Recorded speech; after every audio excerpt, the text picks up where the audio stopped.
Hey everybody, welcome to Haylett RV. My name is Josh the RV Nerd. Today we're inside a basically 10,500 pound triple slide cruiser fifth wheel, just came in on trade.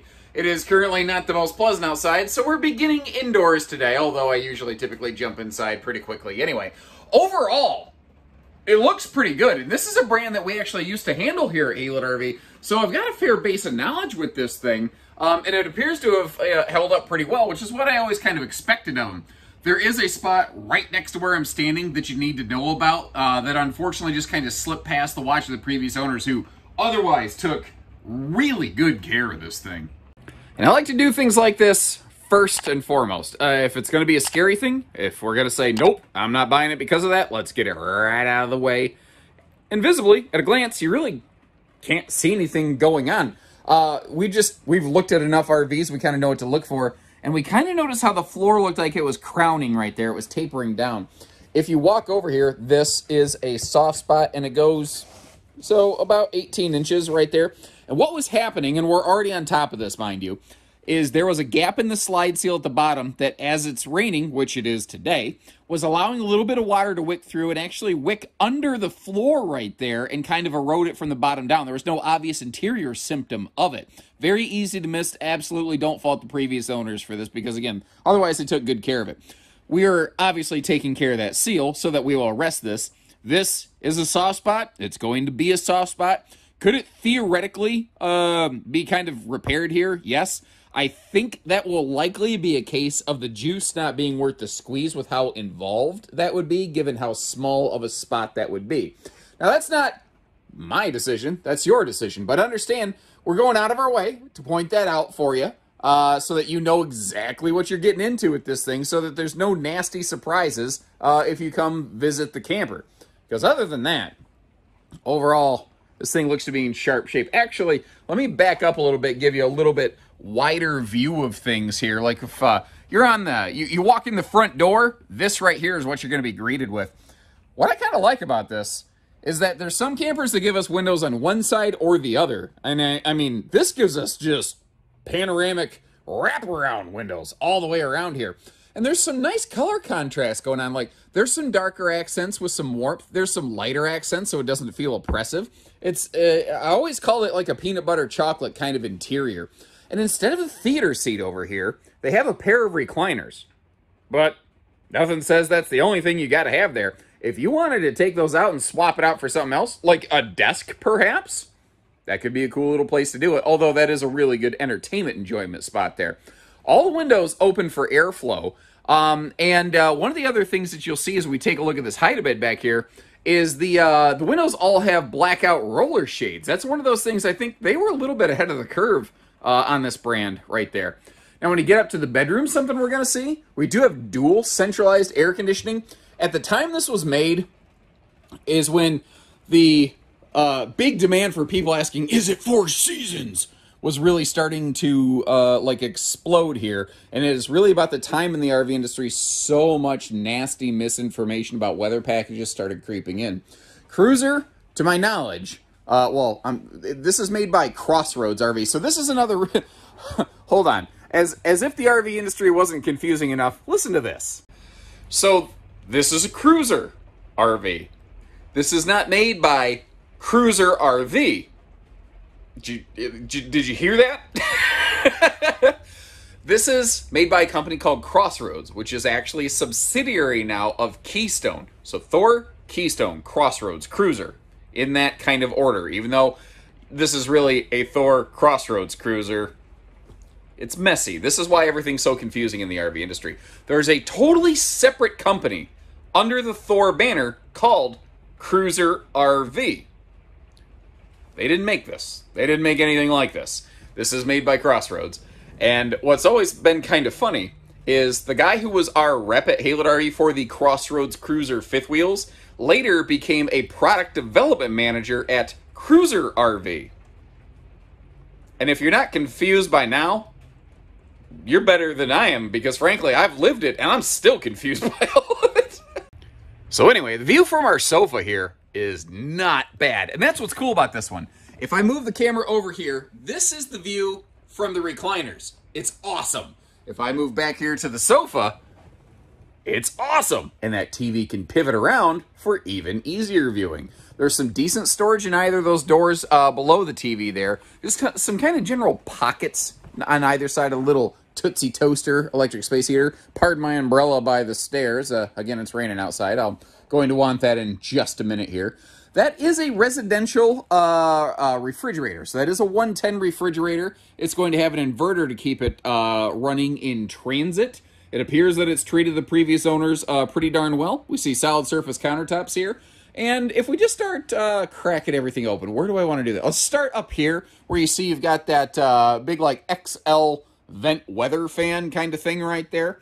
There's a little wall control switch for that also, so you don't have to reach up there and poke at it with a broomstick. Something else I noticed in here is that this does also have a larger 22-inch oven, which is kind of nice. If you're going to be doing some serious campsite baking, you got a perfect place for it there. Then one of the other things I remembered in these cruisers, and I love doing these things because it's like a trip down memory lane. You get to see an old friend that you haven't seen since high school in a way, you know.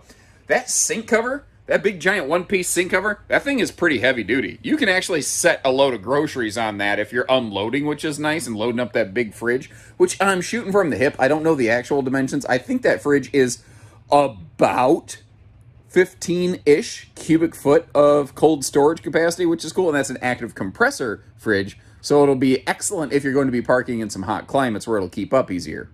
I don't normally give you a bird's eye view of the toilet like that, but I think maybe I should so that you get an idea of how much hip and shoulder room you have. The leg room here is decent.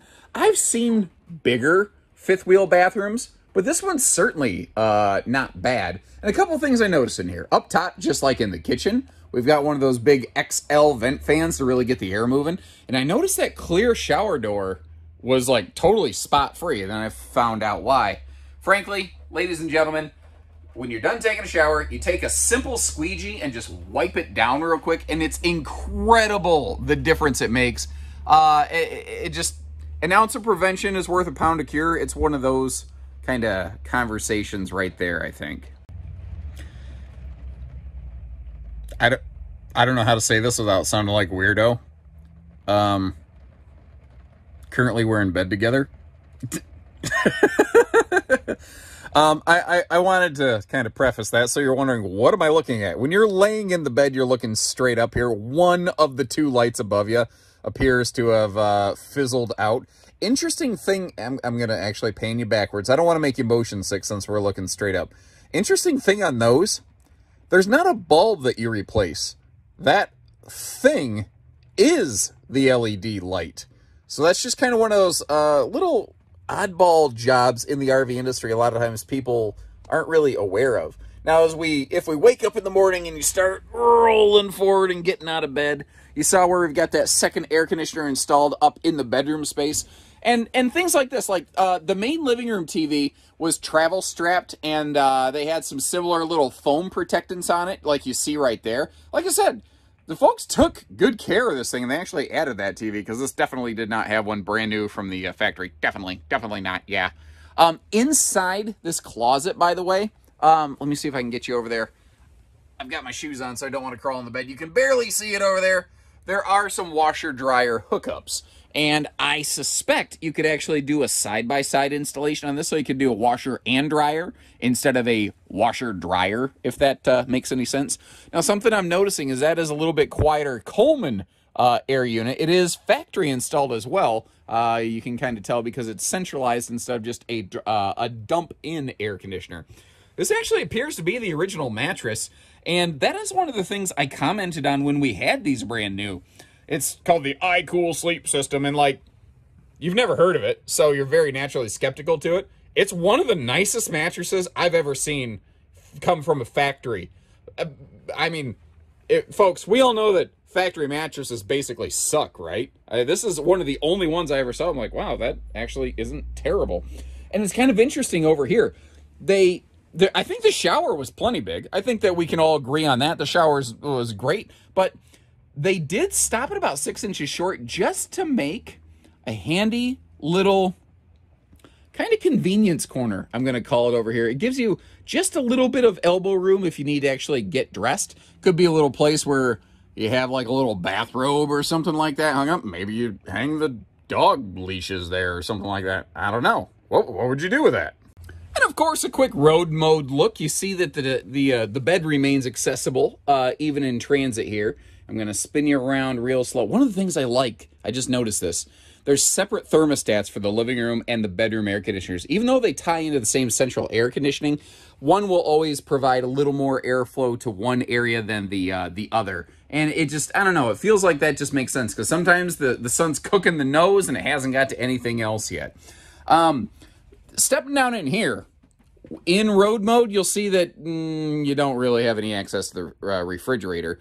And, you know, you look at it, you say, why did they do it that way? Well, it's only been in the last couple of years that manufacturers have really had a huge call from the marketplace to make things more travel friendly. For the longest time, all of the focus was put on the destination function. And if you think about it, you don't really have any countertop space beside this stove, so you kind of want that counter space next to it if you can. And there's a lot of people that say, I also don't want the stove next to those recliners or whatever I put over there in the slide. So that's one of those things. That's why we carry so many different RVs in the new RV market at Haylett RV. There's always one that just fits you a little bit better than it fits somebody else, you know? So again, due to the weather, we're going to be a little abbreviated out here today, but I haven't really located anything out here that is like super concerning. Couple little things I'm going to point out as we go. But like the obvious stuff that I always look for, like how's the nose cap look? Because that's usually a really good indicator. It is not baked and fried from the sun. The decals on this all look great. It has been very well protected as far as I can tell. And it's a gloomy overcast day, but even now you can still see the high gloss coming off that skin. You notice the dual power awnings on this one? That is actually something, again, that was a little bit ahead of its time here. At the time this was made, a lot of manufacturers were still just doing a single front awning. And that rear awning, admittedly, is only like 8 foot long, but that's 8 foot that you wouldn't have otherwise. When our footage first began, I gave you just a little sneak peek at the basement here, but as long as we're out here, let's go ahead and take another look at her, just so, you know, we can say that we kind of connected all the dots right there. I remember this thing too, the 303 SE. This was the big brother to a just unbelievably popular model that they had called the 28 SE, which was effectively the same fifth wheel, but without the full bedroom slide and like washer dryer prep and stuff like that. It was a little shorter, a little lighter, but it didn't have that long-term kind of space and, I don't know, I think potential full-time capability that this one offered.